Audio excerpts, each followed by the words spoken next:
Guys, so today I'm going to go over how I draw fire. It's actually pretty simple. I'm not going to touch on the gradients and glow effects I tend to add to my art in general. That will probably be a different discussion since it's kind of different per art program. But for this, I'm going to go over how I do flat colors and fire. So yeah. Okay, so to start, line art is optional. I did it for this particular drawing because I thought it fit the character.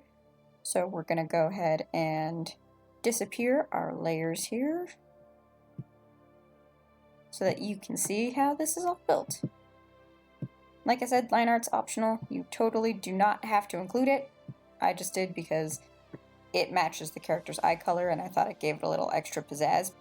But basically, how I draw fire, and you're going to see it in the recorded footage, is I make a basic shape, like I block out kind of where I want the fire to be, and then I come back with the eraser tool and kind of erase out straight spots and rounded edges, and that's kind of how I get the shapes like you're seeing in the tails.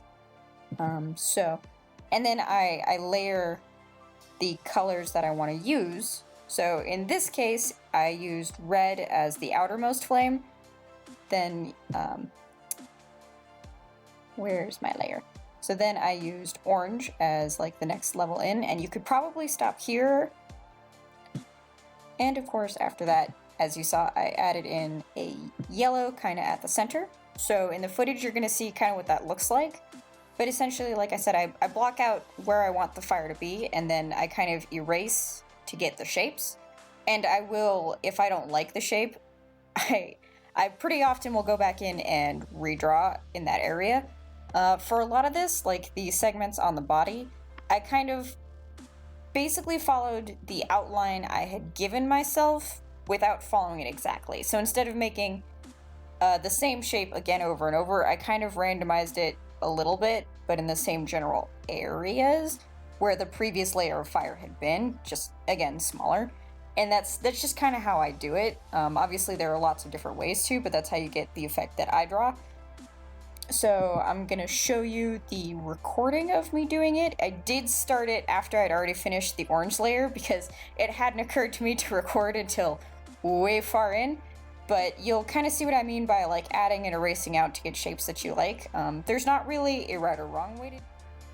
But yeah, I hope this helps, and if you have any questions, please feel free to ask in the comments, and I can hopefully provide some helpful answers.